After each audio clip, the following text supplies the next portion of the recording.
What does the artifacts and documents say? A document artifact is like a word processor file that can be created, stored directly inside the module to record, structure, documentation. Artifacts say it created a republican government with executive, legislative, and judiciary branches, and with the strong veto power of the president.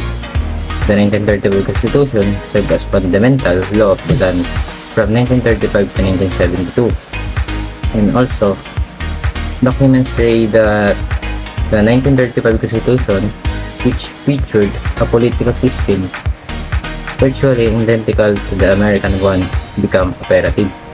The system called for president to be elected at large for 4-year term, subject to one re-election, a bicameral Congress, and an independent. What does the artifact document say? It is a gold-plated ceremonial cheese that once held the original copy of one of the most valuable documents in Philippine history, the 1935 Constitution. In June 1934, Filipino chose the representative for the Constitutional Conversation, March 15, 2015. Ito ay isang kabanang seremonyal na pinahiran ng ginto na isang nagtataglay ng orihinal na kopya ng isa sa pinakamahalagang dokumento sa kasaysayan ng Pilipinas, ang Constitution ng 1935. Noong Hunyo 1934, pinili ng Pilipino ang kanilang kinatawan para sa Constitutional Conversation. Marso 15, 20. No person shall be deprived of life, liberty, or property without due process of law, nor shall any persons denied the equal protections of the law. What is said here is the unequal provisions or protections to people, because you will not receive a good protections if you are a poor person. Private property shall not be taken for public use without just compensation. The owner must be paid in a timely or prompt manner of an adequate value sufficient to recoup the loss suffered by the property owners. The Constitution was submitted to the President of the United States for certification on March 25, 1925. It was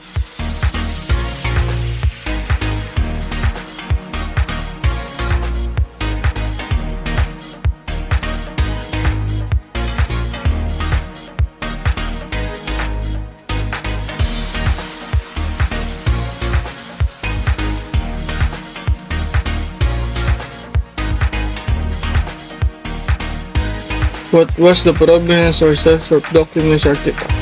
It complied with the 1934 Philippine Independence Act.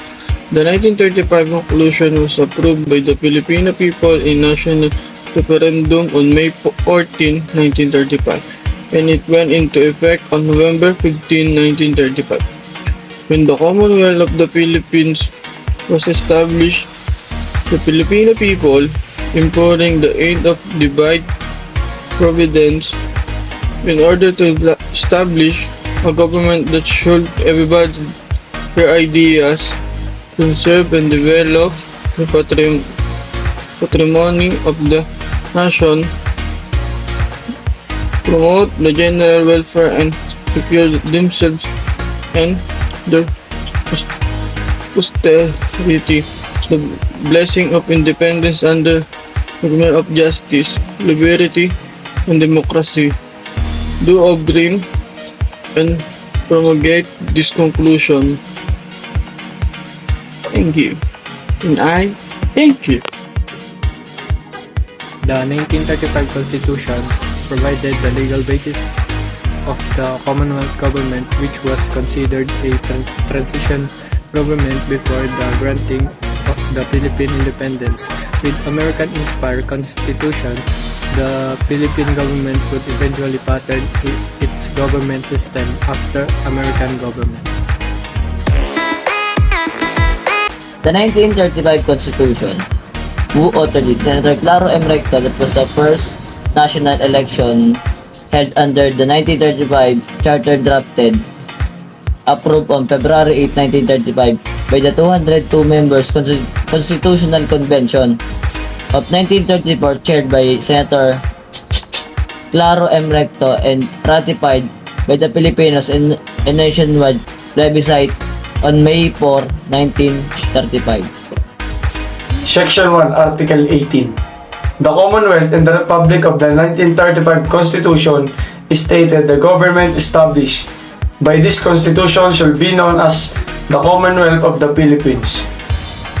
According to the book, Philippine History in Government, 5th edition of August 5, 2002, authored by prominent historian Dr. Gregorio F. Zaide and his daughter, Dr. Sonia M. Zaide. At stake in the 1935 polls were the posts of President, Vice President of the Commonwealth Government, and 98 members of the new lawmaking body National Assembly. Who is the author of the 1935 Constitution? The 1935 Philippine Constitution was authored by Constitutional Commission of 1934 headed by Claro M. Recto. The Constitution was presided over by Claro M. Recto with 202 elected Filipinos delegates who decided that the Constitution to be written would cover not only the transitional Commonwealth but would apply to the Republic as well. Claro Mayo Recto Jr. was a Filipino statesman, jurist, poet, and one of the foremost statesmen of his generation. Claro M. Recto was a Philippine nationalist leader and president of the 1934 Constitutional Convention. What was the primary context of the primary sources production?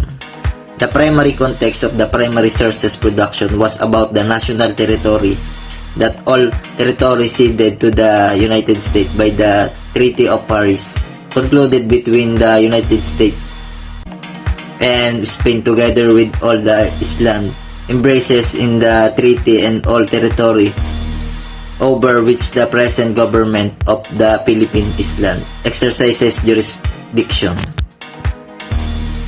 Ano nga ba ang pangunahing konstekto ng produksyon?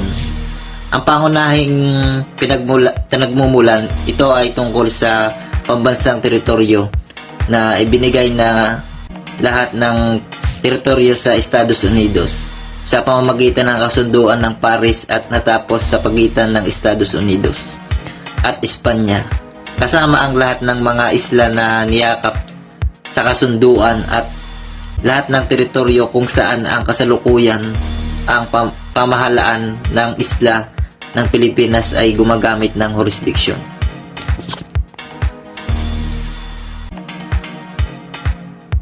What was the context of primary source production? Primary source in context, the nature of source determined by the way researcher makes use it. The same item may be considered a primary source in one investigation, a secondary source in another. For example, a speech about the Declaration of Independence was delivered by a note statement on the 100th anniversary would be secondary source for a scholar studying the document's philosophical origins, but it would be a primary source for a scholar studying how the Declaration meaning has changed for Americans over time.